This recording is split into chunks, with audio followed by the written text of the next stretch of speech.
ನಿನ್ನೆ ರಾತ್ರಿ ಸುರಿದ ಭಾರೀ ಮಳೆಗೆ ಜಮಖಂಡಿ ತಾಲೂಕಿನ ಶೂರ್ಪಾಲಿ ಗ್ರಾಮದಲ್ಲಿ ಇರುವಂತಹ ದಲಿತ ಕೇರಿಗಳಿಗೆ ಭಾರೀ ಪ್ರಮಾಣದಲ್ಲಿ ನೀರು ನುಗ್ಗಿದೆ.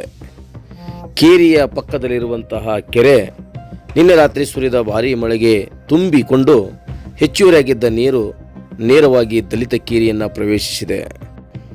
ಈ ಸಮಸ್ಯೆಯನ್ನು ಶಾಶ್ವತವಾಗಿ ಪರಿಹಾರ ಮಾಡಲು ಸಾಕಷ್ಟು ಬಾರಿ ಗ್ರಾಮ ಪಂಚಾಯಿತಿ ಅಧಿಕಾರಿಗಳಿಗೆ ಮನವಿ ದೂರು ಕೊಟ್ಟರೂ ಸಹ ಯಾವುದೇ ಕ್ರಮ ಜರುಗಿಸಿಲ್ಲ.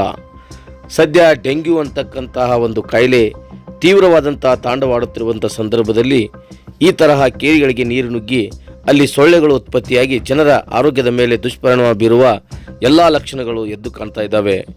ಈಗಲಾದರೂ ಎಚ್ಚೆತ್ತುಕೊಂಡು ಸ್ಥಳೀಯ ಅಧಿಕಾರಿಗಳು ಬಂದು ಈ ಒಂದು ಕೇರಿಯಲ್ಲಿ ಪರಿಶೀಲನೆ ಮಾಡಿ ಸೂಕ್ತವಾದಂತಹ ವ್ಯವಸ್ಥೆಯನ್ನು ಮಾಡಲಿದ್ದಾರೆ ಅಂತ ಕಾದು ನೋಡಬೇಕಾಗಿದೆ. ಪ್ರತಿ ವರ್ಷ ಈ ಗೋಳು ಈ ಕೇರಿಗೆ ತಪ್ಪಿದ್ದಲ್ಲ. ಊರಲ್ಲಿರುವ ಎಲ್ಲರ ಮನೆ ಸುರಕ್ಷಿತವಾಗಿರ್ತವೆ. ಆದರೆ ಕೇರಿಯಲ್ಲಿ ಮಾತ್ರ ಹಲವಾರು ಮನೆಗಳಿಗೆ ಈ ರೀತಿಯ ನೀರು ನುಗ್ಗಿ ತಾಪತ್ರಯ ಉಂಟಾಗುತ್ತೆ. ಸ್ಥಳೀಯ ತಾಲೂಕ್ ಪಂಚಾಯಿತಿ ಮತ್ತು ಗ್ರಾಮ ಪಂಚಾಯಿತಿಯವರು ಈ ಕುರಿತು ಶಾಶ್ವತ ಪರಿಹಾರ ಒದಗಿಸಬೇಕಾಗಿದೆ. ಇಲ್ಲಿಯ ದಲಿತ ಬಡ ಜನರಿಗೆ ಆರೋಗ್ಯದ ಜೊತೆಗೆ ರಕ್ಷಣೆಯನ್ನು ಕೂಡ ಒದಗಿಸಬೇಕಾಗಿದೆ. ಈ ಕೆಲಸವನ್ನು ಆದಷ್ಟು ಬೇಗ ಗ್ರಾಮ ಪಂಚಾಯತಿಯವರು ಮಾಡಲಿ ಎಂದು ಈ ಮೂಲಕ ನಾವು ಕೇಳಿಕೊಳ್ಳುತ್ತೇವೆ.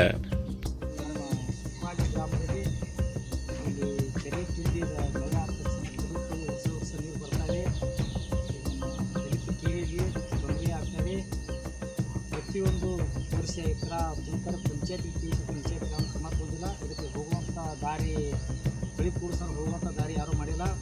ಇಷ್ಟು ವರ್ಷ ಆದ್ರೂ ಇಲ್ಲಿ ಡೆಂಗಿ ಜ್ವರ ಮತ್ತು ಹುಡುಗರು ಹುಳ ಹೋಗ್ತಿ ಇದರಿಂದ ಭಯ ಆಗ್ತದೆ. ಇದಕ್ಕೆ ದಯವಿಟ್ಟು ಮೇಲಿನ ಅಧಿಕಾರಿಗಳು ಕ್ರಮ ತಗೋಬೇಕಂತ ನಾನು ಮನವಿ ಮಾಡ್ತಿದ್ದೀನಿ.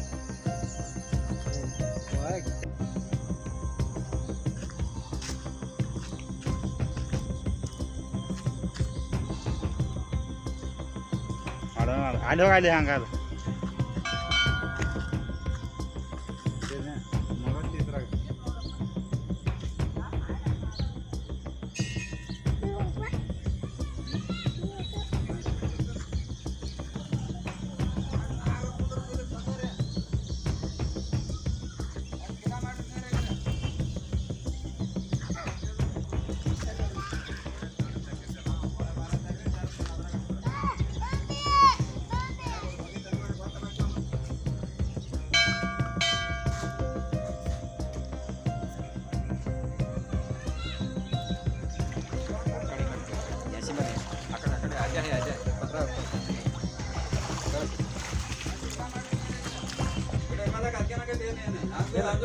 ನೀವು ಅನಿಸ್ತಿರತ್ ನಾನು ಹಾಕತ್ತನ್ರಿ